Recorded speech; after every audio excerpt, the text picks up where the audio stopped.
How's it going, guys? My name is Zach with The Movie Castle, and today we're going to be taking a look at A Quiet Place Day 1.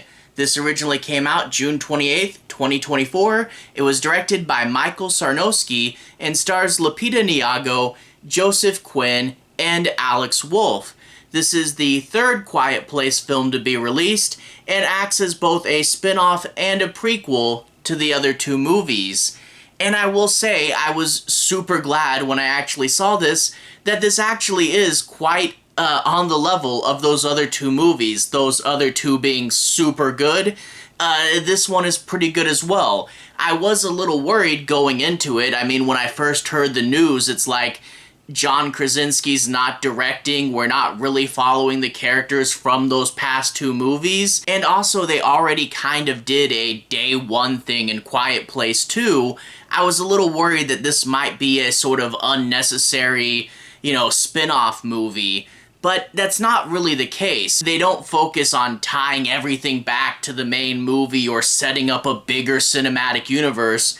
They don't do any of that. Instead, they say, hey, The Quiet Place is a really interesting world that we can set a movie in, and they just focused on making a really good movie within this universe. And I do like how it definitely feels within the Quiet Place franchise, but also gives us new and different things that we really haven't seen the franchise do before.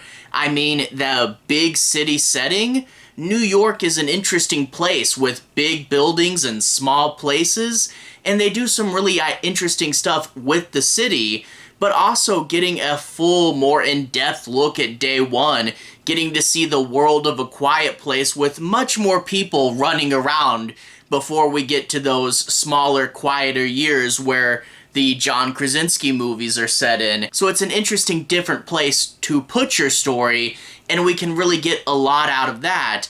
But also, they focused on creating really, really good character work. All the leads are likable and easy to follow, and we do get a ton of emotions coming out of them, and really the story is super emotional.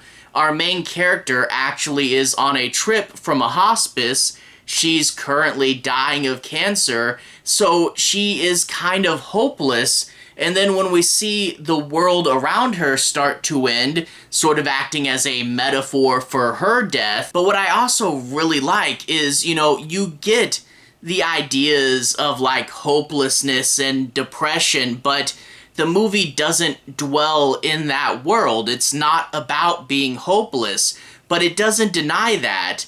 It's a movie that says, can we find life?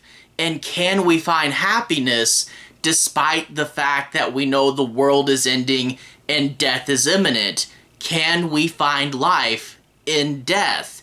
And that is, needless to say, a super powerful and inspiring message despite how grim and dark and scary the world around it can be. Needless to say, though, we do get a bunch of those scares and a bunch of that tension, and I do really, really want to emphasize the Quiet Place films really should be seen with a big group of people in the theaters.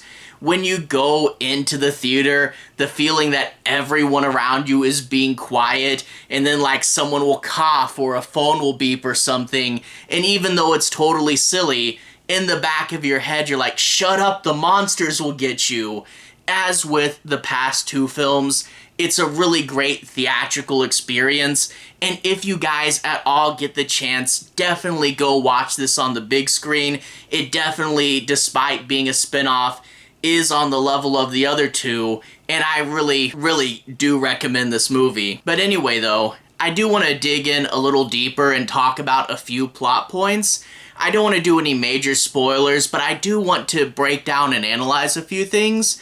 Now, I know that a lot of people with new movies don't want to know too much going in, so if you want to pause the video here and then go watch the movie, that's a-okay. I won't be talking about the end, and I'll try not to ruin anything major, but from here on, we are going to take a bit of a deeper dive. Anyway, we open up with our main character, Sam. Her and her cat, Frodo, are in a hospice and she is dying. And I really do like how they handled her character, because it'd be quite easy to do her wrong, because she is angry and depressed. She hates her situation, as she has the right to, but it would be really easy to have her be like a complainer character that wouldn't be super fun to follow. But the way that they do her anger, there is a sense of humor and relatability behind it, and they portray her character really, really well, where she's a super interesting lead to get behind. Well, one of the nurses says, "We're going into the city to see a show. Do you want to come with us?" And she had already made peace with never seeing the city again after the last time she was there. But she says, "Hey, I'll come if I can get a slice of New York pizza." So she's there, and that's where we see those comets coming down from the sky, and they start to crash into buildings and wreak havoc. And that's when we get the initial burst. Dust everywhere, people dying in the mist. You don't really see 100% what's happening, but you do get a sense of confusion and chaos. And well, once this is all over, she's separated from most of her hospice friends, and she's out on her own. We do get the sense that the government is trying to evacuate people, but she was dying anyway. What does that matter? And she, was preparing for her death, and now she just happens to know that it's going to be pretty much sooner now than she expected. And she says, the only thing I really want, or the only thing I really care about, is just getting that last slice of pizza and enjoying one final moment on this earth before I go out. From there, we do get those tense action sequences, and we do really get to see the benefits of the New York City setting. There's some really cool ideas, like the government flying a chopper over people, yelling down all these survival instructions, and all the creatures climbing up the buildings and trying to swat at the copters that are just a little bit too high. I also like there's like kids that are just living in a fountain. They realize that the noise will mask any incidental noises they make, and they're just gonna stay there and hope they don't get trench foot. But also the really interesting idea that being in a crowd of quiet people, even though they're quiet, just having too many of them in their ambient noises, too many quiet little shoe scrapes, turns into a bigger sound, and that might be dangerous as well. Well, eventually the cat, and I do like the cat is like a movie cat that's a little too smart for what a cat should be. That's a movie trope I really don't mind though. He does this little thing where he gets this guy who doesn't have anywhere to go and gets him to meet Sam there, and he starts to follow her around, and he's a really interesting character. The idea that he is shocked, he is frightened, and he hasn't quite processed what's all going on around him. He's afraid, but he's not a coward. And to get to see him process and come to terms with this and find more strength as the movie goes along is a really interesting character moment.